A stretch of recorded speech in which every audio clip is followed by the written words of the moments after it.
एक कथानक प्रायः करके सभी लोगों को पता है। गज कुमार श्री कृष्ण के जो पुत्र थे वे समव शरण में जाकर के दीक्षा लेकर के आ गए। दीक्षा लेकर के लौटे तो नदी की ठंडी छांव में किनारे पर पेड़ के नीचे जाकर के बैठ करके ध्यानस्थ हुए और वहीं पर सोमिल ब्राह्मण जो था उसने जब गज कुमार को पास में आकर के देखा कि इसने कल ही तो मेरी कन्या से विवाह किया था और आज इसने साधु धर्म स्वीकार कर लिया है। जैसे उसने सोचा कि साधु धर्म स्वीकार किया था, कन्या से विवाह किया था, आज साधु धर्म स्वीकार कर लिया है, सोच करके उस सोमिल का दिमाग काम नहीं किया। लोग बार बार ये चीज कहते हैं कि गज कुमार मुनि के ऊपर बहुत भारी उपसर्ग हुआ। उस उपसर्ग का यह परिणाम निकला कि गज कुमार मुनि को केवल ज्ञान प्राप्त हो गया। पूरी दुनिया में इस बात की प्रसिद्धि है कि सोमिल ब्राह्मण ने गज कुमार मुनि के ऊपर उपसर्ग किया, उनके माथे के ऊपर एक सिगड़ी जैसी बनाई, मिट्टी की बाढ़ लगाई और उस पे अंगारे रख दिए। पूरी दुनिया में गज कुमार स्वामी की प्रतिष्ठा और सोमिल ब्राह्मण की निंदा होती रही। समाई कर रहा था, समाई करते करते बार बार मैं ये चीज सोच रहा था, आखिर सोमिल ने ऐसा किया क्यों। तब बहुत दूर में जाकर के वो बात समझ में आई कि बाप का सिर काट दो चल जाएगा, लेकिन अगर बच्चे को कोई कुछ कहता है तो बाप को कभी बर्दाश्त नहीं होता। बाप का सिर काट दो कोई बड़ी बात नहीं है, लेकिन अगर बच्चे के ऊपर कुछ आ गया तो फिर बाप को बर्दाश्त नहीं होता। सोमिल को भी बर्दाश्त नहीं हुआ।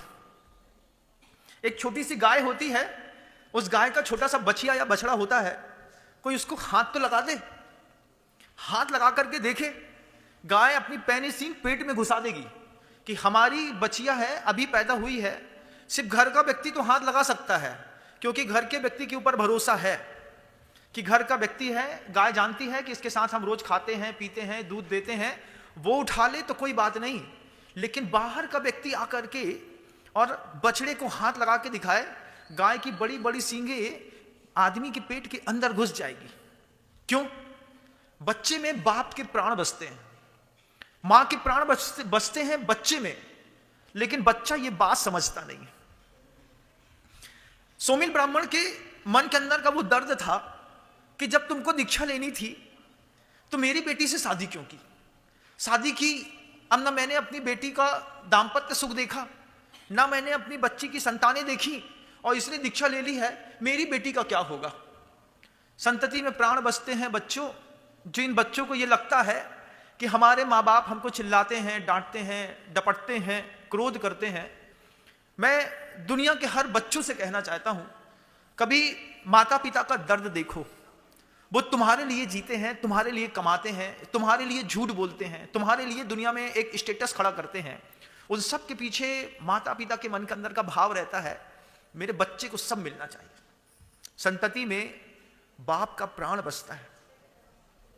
कोई दुश्मन सामने दिखाई दे तो पिता तो उसकी गर्दन उतार दे कि तुमने हमारे बच्चे को कुछ कहा, तुमने हमारे बच्चे के साथ कुछ गलत किया तो अच्छा नहीं होगा। पिता को तकलीफ कब होती है कि हमारा बच्चा बर्बाद भी हो रहा होता है और दुश्मन भी सामने दिखाई नहीं देता। बच्चे को आदत लग गई सिगरेट पीने की, तंबाकू खाने की, शराब पीने की, ड्रग्स पीने की, बच्चे को आदत लग गई लेट नाइट पार्टी करने की, बच्चे को आदत पड़ गई स्पर्शन इंद्रिय संबंधी काम भोग की कथाएं करने की। छोटी उम्र में हर चीज की एक उम्र होती है, और उम्र होने के साथ साथ हर चीज हर उम्र में सबको मिलती है। जब तक आपकी दोस्तों की भी कंपनियां नहीं होंगी, थोड़ा बहुत पाप को देखना छूना कोई बुरा नहीं है। लेकिन कुछ लोग ऐसे होते हैं कि कंपनी जो होती है फ्रेंड्स की, वो बच्चों की पूरी जिंदगी बर्बाद कर देती है। किसी अपोजिट सेक्स वाले से बात करना, मिलना, एक एज फैक्टर होता है। उस एज फैक्टर में 15, 16, 17 साल का जब बच्चा होता है, उसको इन सब चीजों में बड़ा आकर्षण लगता है, क्योंकि वो यथार्थ को नहीं समझता। बुद्धि जाना सरल बात है, लेकिन कई बार कंपनियां ऐसी होती हैं कि आपके घर की जवान बेटियों को या फिर जवान लड़के को, दोनों को बर्बाद कर देती हैं। छूना अच्छी बात थी, लेकिन बर्बाद हो जाना बहुत बुरी बात थी। उस वक्त कभी सोचो, जो बच्चे ड्रग्स एडिक्शन में फंसे रहते हैं, जिन बच्चों को बहुत ज्यादा हाइपर शराब पीने की आदत हो जाती है, वल्गर कंटेंट देखने की आदत हो जाती है, एंड्रॉइड में घुसे रहने की आदत हो जाती है, और जो माता पिता से बहुत बेहूदे तरीके से घर के अंदर बात करते हैं, पापा का पैसा भी लेते हो, पापा से मोबाइल रिचार्ज भी कराते हो, पापा से पेट्रोल भी लेते हो, पापा से गाड़ी भी लेते हो, पापा से बुरा भी कहते हो, और एक ही घर में रहते हो। इस बात को हमेशा ध्यान रखना कि संतति में पिता के प्राण बसते हैं। पिता जितनी मेहनत करता है घर के अंदर सिर्फ अपने बच्चों के लिए, और अगर बच्चे उनको गलत रिजल्ट दें, अगर बच्चे ये सोचे कि हमारे बाप ने हमारे लिए किया ही क्या है, भाषाएं बदलती हैं, शब्द पिताजी कहते, पापा कहते, बहुत अच्छा था, लेकिन बिल्कुल उच्चतम स्तर तक शब्दों के विद्रूपीकरण को करके जब बच्चे ये कहते हैं हमारे बाप ने हमारे लिए किया ही क्या है, वो बाप भी सोचता होगा कि तुम्हारे लिए मंदिर गया, भगवान से प्रार्थना करी, शांति धारा करी, तुम्हारे लिए तीर्थ यात्रा करी, तुम्हारे लिए तुम्हारी माँ को डॉक्टर के पास लेकर के गया, तुम्हारे लिए बीसीजी के इंजेक्शन लगवाए, तुम्हारे लिए इलाज लिया, तुम्हारे लिए क्या क्या नहीं किया। बड़ी पुरुषार्थ करके तुम जब गर्भ में आए, 9 महीने तक दोनों ने मिलकर के संभाला पाला, एक एक दिन की उम्मीद करी, हर तीसरे चौथे महीने में डॉक्टर के पास जाकर के पूछा सब ठीक तो है ना। हर बच्चे के लिए पूछा माता पिता ने, चाहे वो बात पिता सुन रहे हो या बच्चे। हर 3 महीने में 4 महीने में डॉक्टर के पास जा जाकर के पूछा, डॉक्टर साहब सब ठीक तो है ना, पैसा जितना भी खर्चा हो जाए उसकी चिंता नहीं है, बच्चा अच्छा होना चाहिए, हाँ हाँ सब ठीक है। जब हम कॉन्फिडेंट रहे इस बात को कि हमारे बच्चे को कोई प्रॉब्लम नहीं है, हमारी उम्मीदों का सूर्य रोज उगा। 9 महीने तक लगातार अदृश्य को प्यार किया, माता ने भी और पिता ने भी। 9 महीने बाद जब हाथ में बच्चा आया तो बिना किसी भेदभाव के, तुम सांवले पैदा हुए, तुम काले पैदा हुए, तुम गोरे पैदा हुए, तुम्हारी एक आंख गलत पैदा हो गई, तुम्हारा कान बड़ा पैदा हो गया, तुम्हारे एक हाथ से तुम बाई बर्थ नहीं रहे, इससे माता पिता को कोई फर्क नहीं पड़ा। तुम्हारी पहली मुस्कुराहट में माता पिता ने अपनी छाती का सब कुछ दिया, सब किया है। हमारे पिता ने हमारे लिए किया है और आपके पिता ने आपके लिए किया है। लेकिन वो बात कि जब सब पता होता है, दोस्तों के बारे में पता होता है तो पिता बचा लेता है, लेकिन जब अदृश्य शत्रु रहते हैं, पता नहीं कहां से शराब पीना सीख गया बच्चा।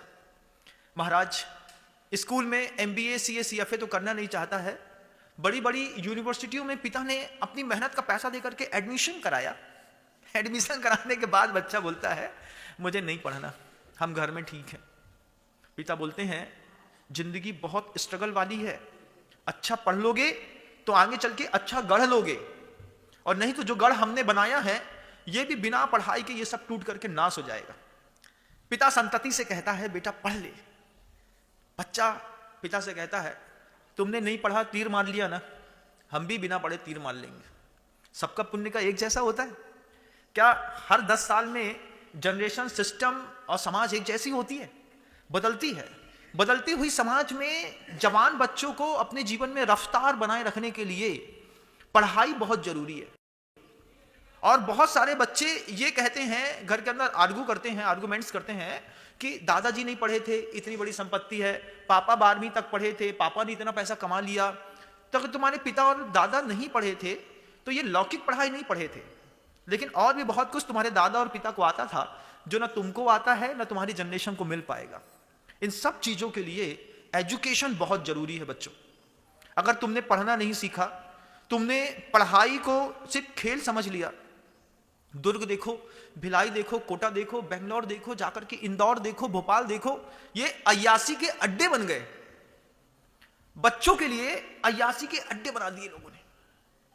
वहीं पर हॉस्टल के बाहर आपको पान, बीड़ी, सिगरेट की चीजें मिल जाएंगी, उन सिगरेट की दुकानों पर आपको ड्रग्स मिल जाएगी, सिगरेट मिल जाएंगी, दुनिया भर के पाप की सामग्रियां मिल जाएंगी, फ्री में बाइक्स मिल जाएंगी, घंटों में बाइक मिल जाएंगी, बगल में रेस्टोरेंट मिल जाएगा, इधर बियर बार मिल जाएगा। कितना बड़ा कैपिटल खड़ा कर लिया लोगों ने सिर्फ तुम्हारे बच्चे को बिगाड़ने का। हम सोचते हैं हमारा बच्चा इंदौर में पढ़ेगा, भोपाल में पढ़ेगा, कोटा में पढ़ेगा, दुर्ग भिलाई में पढ़ेगा। 5-7 ऐसे हब बन गए जो एजुकेशन के नाम पे पूरे भारत में प्रसिद्ध हैं। हर माता पिता के बच्चे की एक दिमाग में फोबिया रहता है हम जब तक कोटा जाके नहीं पढ़ेंगे तब तक पढ़ाई नहीं होगी। अरे जो वो बच्चे घर के अंदर सीपीटी जो है वो 165 नंबर लेकर के पास करते हैं, जिनके यहाँ पैसा नहीं होता है, क्या उसको कोटा का एजुकेशन मिलता है? कितना सपोर्ट चाहिए। दिमाग वेंटिलेटर पे है। जैसे 4-5 चीजें फसाद करके हम सपोर्ट सिस्टम चलाते हैं, ठीक ऐसे ही दिमाग वेंटिलेटर पे है। कोटा का सपोर्ट चाहिए। कोटा का सपोर्ट भी ले लेते तो अच्छी बात थी, लेकिन इंदौर जाना है, कोटा जाना है सिर्फ इस बात के लिए कि वहां पे मस्ती करने मिलेगी। अच्छे हॉस्टल पे एडमिशन करा दिया तो बच्चे बोलते हैं हॉस्टल में तुमने मुझको बांध दिया है। उनके चेहरे का इंप्रेशन देखिए आप।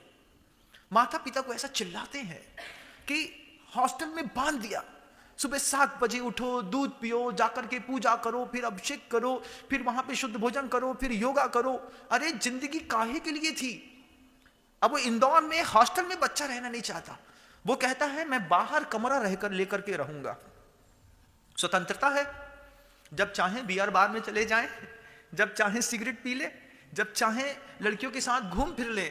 इस बात की स्वतंत्रता का बहाना, शिक्षा का बहाना लेकर के स्वच्छंदता सीखती हुई आज की युवा पीढ़ी इंदौर, भोपाल के आप जाकर के, भोपाल के एमपी नगर जोन 2 में और डीबी मॉल के नीचे जाकर के आप जाकर के सिर्फ देखिएगा बंधु, फ्री वाईफाई मिल जाए, बैठने के लिए एक अच्छा सा स्पॉट मिल जाए, आपका बच्चा कुछ भी करने की ताकत रखता है। ऐसी स्थितियां कई घरों की बन गई, जैन समाज की भी और अदर कास्ट पे भी। मेरे प्रवचन सिर्फ जैन समाज तक सीमित नहीं है। जब मैं कुछ बोलता हूं तो पूरे विश्व के प्रत्येक मानव की अंतरात्मा के उस दर्द को देख करके बोलता हूं। मैंने कभी नहीं सोचा कि मैं सिर्फ जैनों को उद्बोधन देता हूं। भले मैं दिगंबर जैन गुरु माना जाता हूं, लेकिन उद्बोधन मेरे सार्वभौमिक होते हैं। कि ब्राह्मण, सोमिल ब्राह्मण ने गज कुमार के ऊपर गलत सिगड़ी नहीं जलाई, सही सिगड़ी जलाई थी कि तुमने हमारे बच्चे के साथ ऐसा कैसे किया। गाय ने किसी आदमी के पेट में सींग घोपी है सिर्फ इसलिए कि तुमने हमारे बच्चे को हाथ कैसे लगा लिया। आज शराब है, ड्रग्स है, सिगरेट है, फालतू की बातें हैं, वल्गर कंटेंट है, इसने हमारे बच्चे को ऐसा ग्रस लिया है, गले से लेके छाती से लेके पूरा शरीर त्रस्त है हमारे बच्चे का। और पिता मंदिर में जाकर के साधु से पूछता है, महाराज हमारे बच्चे को बचाने का कोई उपाय बताओ ना, कैसे हमारे बच्चे की सुरक्षा होगी। वो मानता ही नहीं है, वो सुनता ही नहीं है, वो साथ ही नहीं देता है। जब ऐसी बातें कानों में आती हैं, पिता का दर्द गुरु के दर्द के और गहरा कर देता है। इस बात को पूरे विश्व के लोगों को अपनी अपनी भाषा में बताइएगा कि संतति में पिता का प्राण बसता है। पिता किसी भी कीमत में अपनी संतान का बुरा नहीं चाहता। कभी भाषा खराब हो सकती है क्योंकि आप समझते नहीं हैं, आप सुनना नहीं चाहते हैं, लेकिन कभी किसी पिता का भाव खराब नहीं होता। हर पिता चाहता है मेरा बच्चा और ऊपर उठे, आसमान छुए, लेकिन बच्चा चाहे तब तो। कौन सी सोशल प्रॉब्लम्स होती हैं जिसके कारण समाज के अच्छे प्रतिष्ठित घरों के बच्चे इस तरीके की गलत संगति में पड़ के अपना जीवन बर्बाद करते हैं। इनके ऊपर भी हम एक बार विचार बिंदु देख करके देखिएगा। मैं हमेशा लोगों से कहता हूं, सिर्फ भीड़ का नाम समाज नहीं होता। हम मंदिर में आ गए, मंदिर में आकर के 100, 150, 200, 500 लोग इकट्ठे हो गए तो हम समाज हो गए। भीड़ का नाम समाज नहीं है। समाज की अपनी कुछ कंडीशन अप्लाई है। समाज कहती है कि एक समाज को एक सोसाइटी जैसे मेंटेन की जाती है, उसके लिए सबसे पहली चीजें हैं। अगर आप भी किसी समाज में रहते हैं तो देखिए कि आपकी समाज में पॉपुलेशन क्या है। कुछ चीजों का ऑब्जर्वेशन करिए। आप जिस भी समाज में रहते हैं, उस समाज की, उस गांव की में उस समाज की पॉपुलेशन पहली चीज मायने रखती है। पॉपुलेशन के बाद कहते हैं डिफाइंड टेरिटरी होती है, वो भी आपके यहां होगी। आपके यहां कोई धर्मशालाएं, माहौल सब कुछ होगा। पहले सबसे पहले पॉपुलेशन देख ली अपने अपने गांव की, डिफाइंड टेरिटरी देख ली। डिफाइंड टेरिटरी देखने के बाद कहते हैं कि कितने फैमिली कितनी है, कितने परिवार हैं। पॉपुलेशन हमने मान लीजिए किसी गांव में जैन समाज की 500 घर की, 500 कुल वोट हैं, 500 लोग रहते हैं। अब 500 लोगों के बीच में फैमिली कितनी है, फैमिली के साथ पड़ोसी कितने हैं। दो चीजें अलग अलग, एक हमारे रिश्तेदार का होना और एक हमारे पड़ोसी का जैन होना। इन दोनों चीजों में मायने रखता है। कैसे मेंटेन किया जाता है आप देखिए। जब जाकर के एक बच्चा, उसकी पूरी मोरल वैल्यूज कैसे बिल्डअप की जाती है, उसके पीछे कुछ चीजें रहती हैं, कुछ कंटेंट रहता है। उसके लिए आचार्य कहते हैं कि सबसे पहले पॉपुलेशन देखो, डिवाइन टेरिटरी देखो, टेरिटरी देखने के बाद आप अपने यहाँ की फैमिली देखो कि कौन सी फैमिली है, कितने पड़ोसी रहते हैं, कैसे परिवार के लोग रहते हैं। उसके बाद अपने यहाँ का लीडरशिप देखो, आप जिस पॉपुलेशन, जिस गांव में रहते हैं उसका लीडर कैसा है, जिसको आप अध्यक्ष कहते हैं। कोई तो होगा समाज का, है। अब वो समाज का अध्यक्ष है और समाज का अध्यक्ष होने के बाद खुल्लम खुल्ला गुटखा खाता हो, सिगरेट पीता हो, गाली देता हो, दादागिरी करता हो, भैया अध्यक्ष तो यही बन है। समाज को बर्बाद करते हैं ऐसे लोग जिनकी स्वयं की आचार संहिता कुछ नहीं होती है और पूरी की पूरी समाज के आइडियल बनकर के आसमान पे बैठते हैं। अगर आप समाज के लीडर बन गए हैं तो अपना खुद की इनर वर्ल्ड एनर्जी और अंदर का कैरेक्टर पहले बिल्डअप करना पड़ेगा।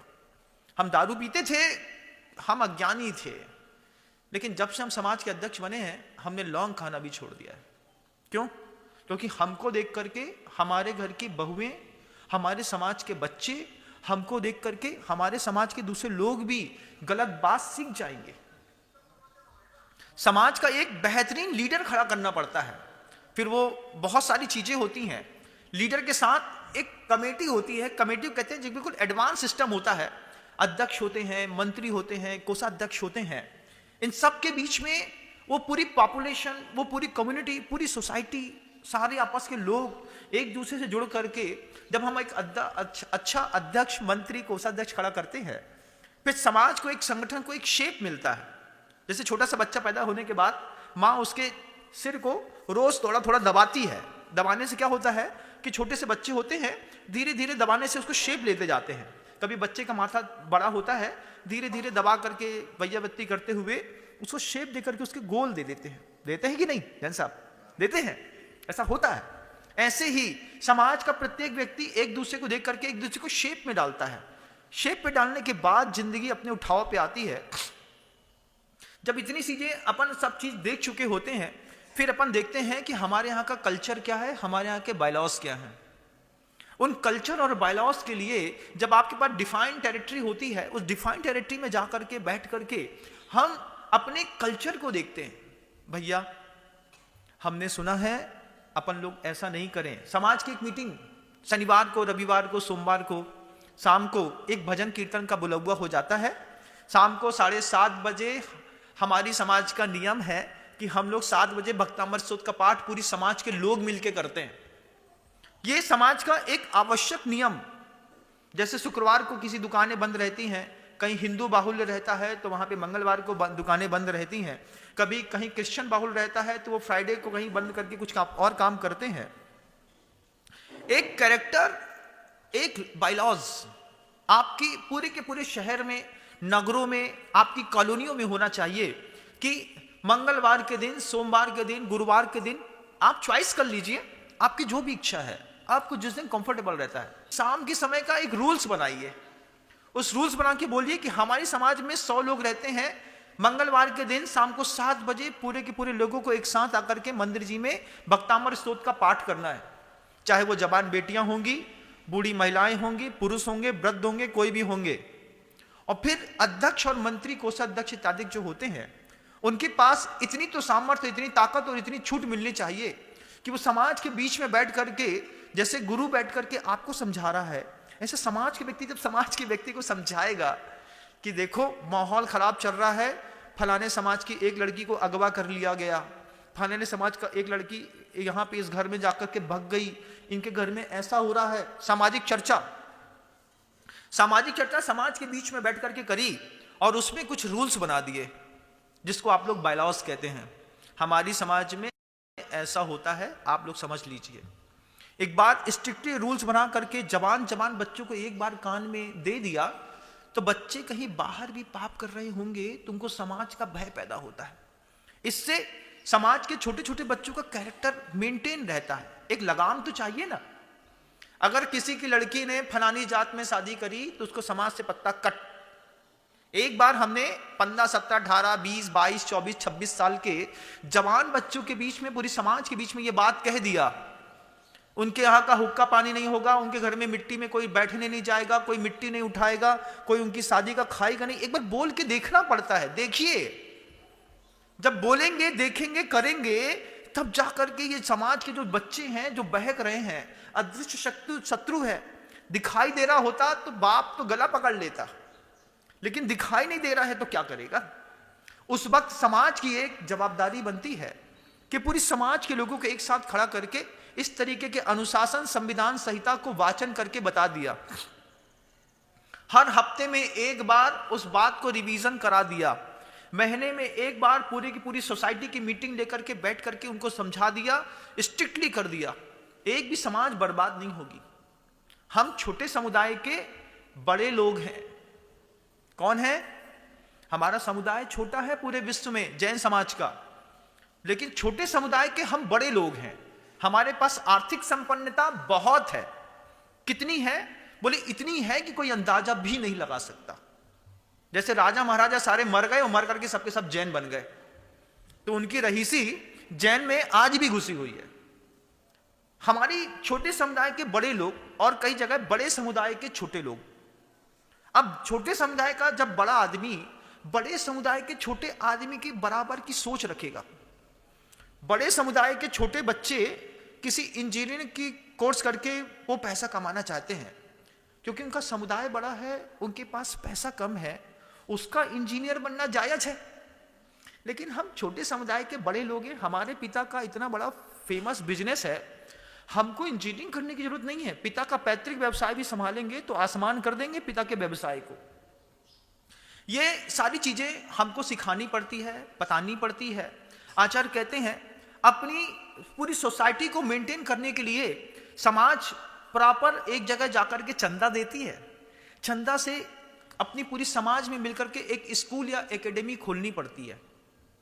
मुसलमानों में देखिएगा मदरसे खोल लेते हैं, जरा जरा सी बात पे उनका बोर्ड का बायलॉज बना लेते हैं, वहीं पे पहली से लेकर के 8वीं 10वीं 12वीं तक पढ़ा देते हैं। हमको हमारा बच्चा पढ़ाना है, जैन समाज का बच्चा पढ़ाना है, हम क्रिश्चियन स्कूल में भेज रहे हैं। हमसे बड़ा मूर्ख कौन होगा? अरे जब हमारा वर्चस्व है, जब हमारे पास मंदिर के नाम पे जमीनें हैं, प्रॉपर्टियां हैं, बिल्डिंग स्ट्रक्चर खड़ा करना है।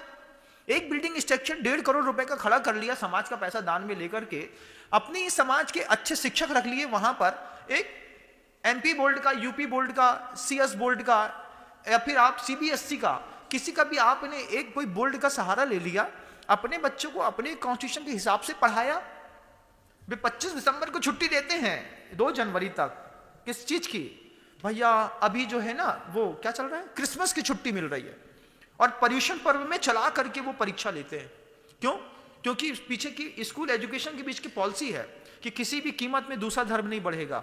तो पर्यूषण पर्व के दिनों पे वो परीक्षा लेते हैं। हम पर्यूषण पर्व के दिन अपने बच्चे को 10 दिन की छुट्टी देंगे। हमारी स्कूल है, गांव गांव में जितनी समाजें हैं इनको अपनी स्कूल या एकेडमी खड़ी करनी पड़ती है। वहीं से आचार्य विद्यासागर महाविद्यालय बना लिया, आचार्य विद्यासागर जी विद्यालय बना लिया, भगवान महावीर के नाम पे बना लिया, आदिनाथ के नाम पे बना लिया, 24 तीर्थंकर के नाम पे बना लिया। आप जिस गुरु से स्नेह करते हैं, किसी भी संघ का गुरु हो, उसके नाम पे बना लिया, एक एकेडमी बना ली, एक स्कूल खोल लिया। 100 घर की समाज थी, 500 घर की समाज थी, 500 बोर्ड थे, कुछ 500 मेंबर्स थे। 500 मेंबर्स में से 50 बच्चों के लिए हमने एक बार स्कूल खोला। एक बार बिल्डिंग स्ट्रक्चर पे एक बार इन्वेस्टमेंट होता है बंधुओं। एक बार इन्वेस्टमेंट करने के बाद हम अपने बच्चों को तो जैन धर्म की शिक्षा देंगे ही, दूसरी समाज के लोगों को भी उसमें अहिंसा का पाठ पढ़ाएंगे। जैसे दूसरी समाज के लोग अपनी स्कूलों में हमको हिंसा का पाठ पढ़ाने लगे। क्रिश्चियन माइनॉरिटी में जाकर के क्या भगवान है जो शराब पीता है? जिसका भगवान दारू पीता है, जिसके भगवान को दारू चढ़ाई जाती है, उसके धर्मायतनों में जाकर के हम शिक्षा लेकर के आ रहे हैं। हमारा बच्चा खाक सीखेगा। हमारा बच्चा ड्रग्स पीता है, शराब पीता है, उसको शराब को सहज किसने किया? टीचर है, वहीं पर वाइन सेलिब्रेशन कर रही है अपने स्टाफ रूम पे बैठ करके। आज शुक्रवार है, शुक्रवार के दिन 4 क्रिश्चियन टीचर मिल गए, उनको कौवे का मांस खाना है, उनको जो है मांसाहारी भोज पदार्थ खाने हैं, उनको शराब पीनी है। जब शिक्षक की आचार संहिता में मांस और शराब है, वो हमारे बच्चे को अहिंसा क्या खाक सिखाएगा? हम अपने बच्चे को बड़ी बड़ी स्कूलों में कॉन्वेंट स्कूलों में बेच रहे हैं। हमारी मंदिरों में पैसा पड़ा पड़ा सड़ गया, सड़े हुए पैसे को उठा नहीं पाए, उपयोग नहीं कर पाए, जबकि हमको अपनी पूरी समाज को डेवलप करने के लिए अच्छे स्कूल खोलने चाहिए थे। हमको अपनी समाज को डेवलप करने के लिए एकेडमी खोलनी चाहिए थी। हमने छोटी सी पाठशाला खोल दी शाम के 7 बजे की। शाम को 7 बजे पाठशाला आने भैया, पाठशाला में पढ़ाई हो धर्म की। अगर हमने एक बड़ा स्कूल खोला होता, हर एजुकेशन सिस्टम को मेंटेन करने का छोटा सा रूल्स होता। सुबह नमोकार मंत्र से हम प्रार्थना करते, रिसेस करने के बाद हम तत्वा सूत्र के 1 अध्याय का पाठ करा देते, शाम को भक्तांबर स्तोत्र के 4 काव्य को पढ़ने के बाद हम इसकी छुट्टी कर देते। बचपन से बच्चे सब कुछ सीख जाते।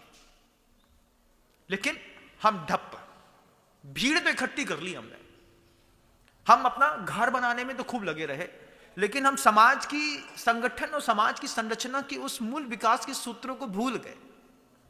फर्क क्या पड़ा?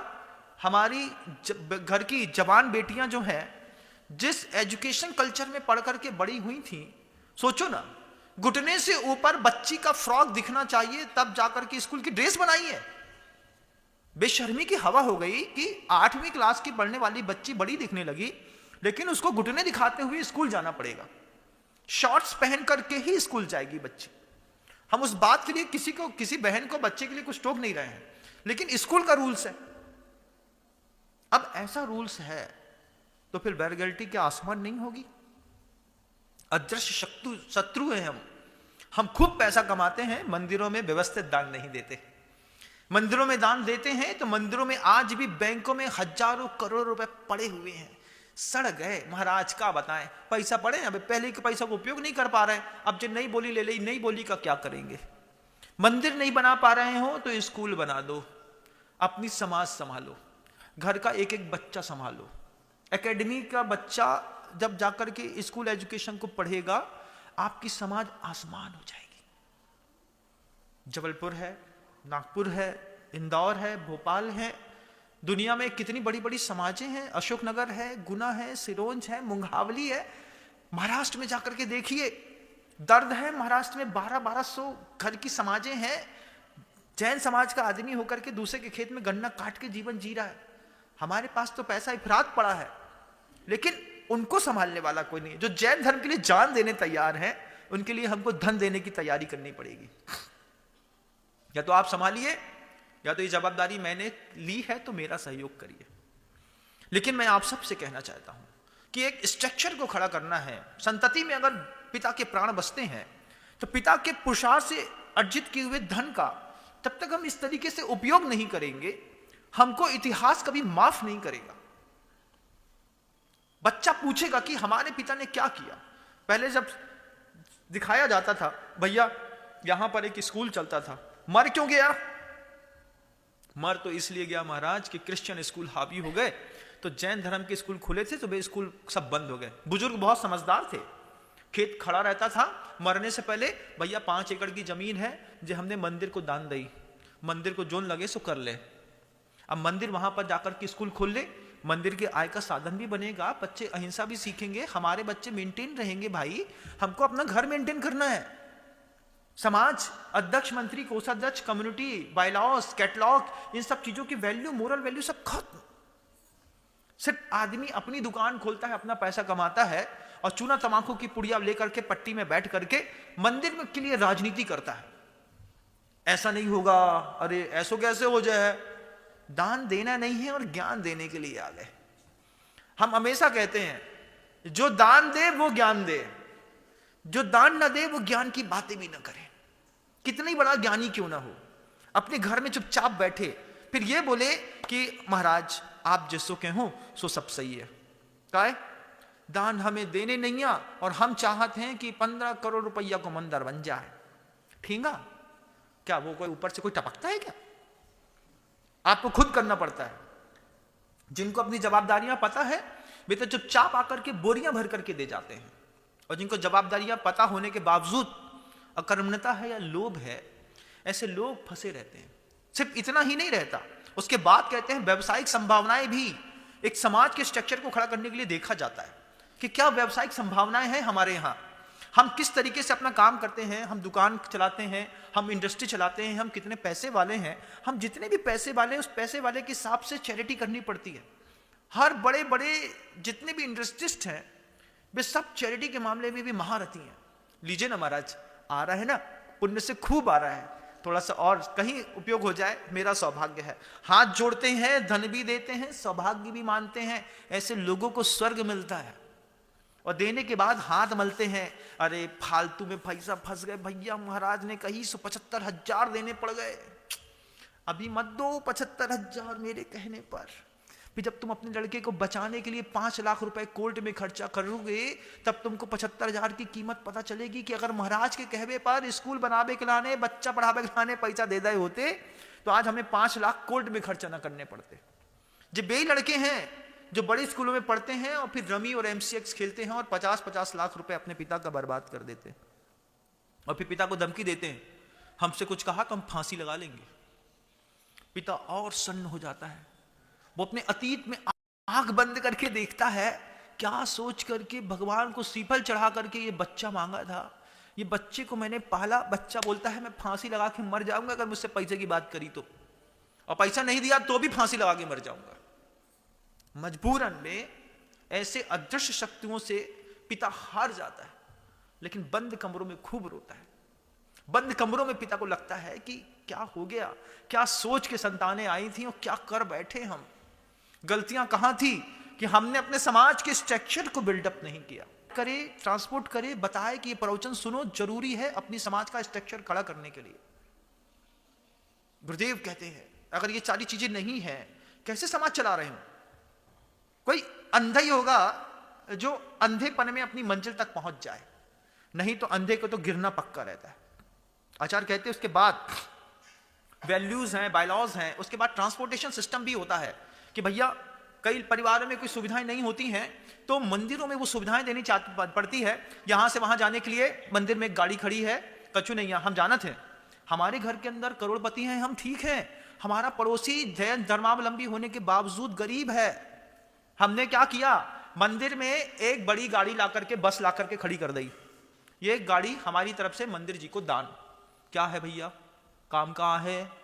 ऐसा नहीं बोलो, बोलो उसमें किसी भी परिवार को तीर्थ यात्रा करनी हो उसमें डीजल डलवा लो और घूम करके आकर के वापस गाड़ी खड़ी कर देना। जब ये थोड़ा सा सहयोग मिलता है, इस सहयोग से समाज का एक एक व्यक्ति जुड़ता है। इन्वेस्टमेंट सिर्फ एक बार होता है, लेकिन उस एक बार के इन्वेस्टमेंट से ट्रांसपोर्टर की जब आपने कन्वेंस करने के लिए, यहां से वहां कनेक्टिविटी बनाने के लिए किसी को सपोर्ट दे दिया, फिर समाज को लगता है कि मैं किसी भी कीमत में अपनी समाज नहीं छोड़ूंगा। आपका बच्चा समाज में है क्यों नहीं, आप समाज में है क्यों नहीं? क्योंकि अध्यक्ष हैं, मंत्री हैं, कोषाध्यक्ष हैं, लीडर करने वाले लोग हैं, इनको कभी इस बात का पाठ या संविधान बताया नहीं गया कि बड़ा बनने के बाद ये सारी जवाबदारियां एक साथ मिलकर के संभालनी पड़ती हैं। शनिवार को, गुरुवार को, रविवार को शाम को 7 बजे भक्तांबर स्तोत्र के पाठ की, अखंड पाठ की एक व्यवस्था 1 घंटे की। छोटी छोटी बच्ची और बड़ी से बड़ी बहू सब इकट्ठे रहेंगे 1 घंटे के लिए एक मंदिर के अंदर। एक बार अपने मंदिर के अंदर समाज को बैठा के देखो, फिर पता चलेगा मंदिर कितना छोटा है। अभी तो मंदिर बहुत बड़ा लगता है क्योंकि 6-7 लोग बैठे रहते हैं, बाकी जगह खाली रहती है। एक बार एक साथ एक स्पॉट पर एक भगवान को मानने वाले, एक गुरु को मानने वाले जब एक साथ बैठ करके भक्ताम मर प्रणतमौलि मणि प्रभाणाम मुद्दोदकम दलित पाप तमो बितानाम पढ़ेंगे, तो जिस लड़की के मन के अंदर पाप पड़ रहा है, सिगरेट पीने वाला लड़का है, ड्रग्स पीने वाला लड़का है, दारू पीने वाला लड़का है, उसको भी rule to be must compulsory, तुमको आना ही पड़ेगा, बैठना ही है, हमारे यहाँ का रूल्स है, वो वहां पर पड़ेगा। तो जो शराब के प्याले में अपने आप को डुबो रहा है, क्या भक्तांबर स्तोत्र का सामूहिक मंत्र पाठ उसके जीवन का वाइब्रेशन चेंज नहीं करेगा? 100% करेगा। लेकिन हमारे यहाँ के बायलॉज नहीं है। और फिर वो जो बुजुर्ग लोग हैं उनकी चेतना ऐसी मरी हुई है कि वे प्रवचन सुनने के बाद भी बोलेंगे अरे कौन करेगा महाराज, कुछ नहीं, सुनते साथ पहली मीटिंग लगानी है ट्रस्ट कमेटी की और बोल देना है अगली बार 7:30 बजे से ये सब होने वाला है और सबको उपस्थित होना है। 2 बार लोगों के घर जाकर के बोल आओ, माली को मत भेजो, खुद हो आओ। भैया 7:30 मतलब 7:30, हाँ भैया दुकान बंद करके आ रहे हैं। एक दिन का जिंदगी जी के देखो कि जैन समाज की दुकानें शनिवार के दिन शाम को 7 बजे बंद हो जाएंगी। 2 घंटे पहले बंद करने से बहुत बड़े अमीर आदमी तो नहीं बन जाओगे। सिर्फ एक दिन शाम को 7 बजे हम दुकानें बंद कर लेंगे, पूरे देश की समाज एक साथ एक नियम बना ले, कोई भी एक नियम, एक दिन का नियम बना ले, रविवार का नियम बना ले कि रविवार को छुट्टी रहती है, रविवार को लगता है आपका बिजनेस डे बहुत अच्छा रहता है, सोमवार का नियम बना लो कि सोमवार के दिन शाम को 7 बजे पूरे देश की जैन समाज की दुकानें शाम को 7 बजे बंद हो जाएंगी। अपने अपने मंदिरों में पूरे परिवार को लेकर के बैठेंगे, भक्ता में स्तुति का पाठ करेंगे, अपनी कम्युनिटी अपनी सोसाइटी को डेवलप करने की बातें करेंगे, चर्चा करेंगे, एक दूसरे को समझेंगे, मजबूरियां समझेंगे, उठाने के लिए सहयोग करेंगे, तब जाकर के समाज स्थिर रहती है और एक एक बच्चा उसमें बंधा रहता है। ऐसी समाजों के बच्चे बर्बाद नहीं होते। क्यों? हर बच्चा सिस्टम से बंधा है। आचार्य कहते हैं उसके बाद भी अपनी फील्ड के माहिर लोगों को इंप्रेशन देना पड़ता है। आपकी समाज है, आपकी समाज में कोई ना कोई व्यक्ति तो होगा जो अपनी फील्ड में बिल्कुल माहिर है या एक्सपर्ट है, उन लोगों को वैल्यू देनी पड़ती है, प्रशंसा पत्र देने पड़ते हैं, समाज के बीच में खड़े करके उसका सम्मान करना पड़ता है। इस बच्ची ने पिछले महीने टेस्ट एग्जाम में पूरे जैन समाज में सबसे ज्यादा नंबर लेकर के आई। एक बार एक गिफ्ट दे के देखिएगा पूरी समाज के बीच में, अगली बार बच्चों में पढ़ने की होड़ लग जाएगी। संतति में प्राण बसते हैं बच्चों के, कि बच्चे सही हैं तो पिता को संतोष रहता है कि मेरा पुरुषार्थ करना, मेरा पैसा कमाना सार्थक हो गया। लेकिन अभी तो पैसा कहां जाएगा महाराज, बड़ी चिंता होती है, कहां फंसे हम। सोचिए, बाहर का माहौल खराब है, पिता के प्राण बसते हैं, और संतति खराब होती है बाहर के जब माहौल से। जब बाहर का माहौल खराब है, अंदर का माहौल कैसे सुधरेगा? आचार्यों ने जैन समाज में एक बहुत बड़ी खूबी है।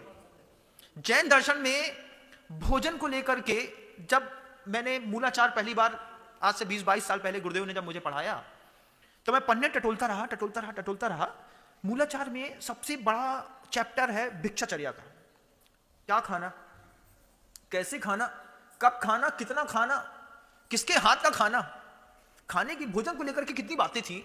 मैं सोचता रहा, मोक्ष जाने के लिए भोजन की इतनी चर्चा, मोक्ष मार्ग को प्रशस्त करने के लिए भोजन को लेकर के इतना संवाद, वो भी छोटा मोटा व्यक्ति होता तो ठीक थी। गौतम गणधर, आचार्य वट्टिकेर स्वामी जैसे महान लोग मूलाचार जैसे ग्रंथ में सबसे बड़ा चैप्टर भोजन का। उस भोजन के पीछे का जब रीजन मैंने पूछ गुरुदेव से पूछा कि गुरुदेव इतना बड़ा चैप्टर भोजन को लेकर के क्यों लिखा, गुरुदेव ने बड़ी अच्छी बात कही, देखो अपने यहां सचित्त भोजन नहीं होता, अचित्त भोजन करते हैं।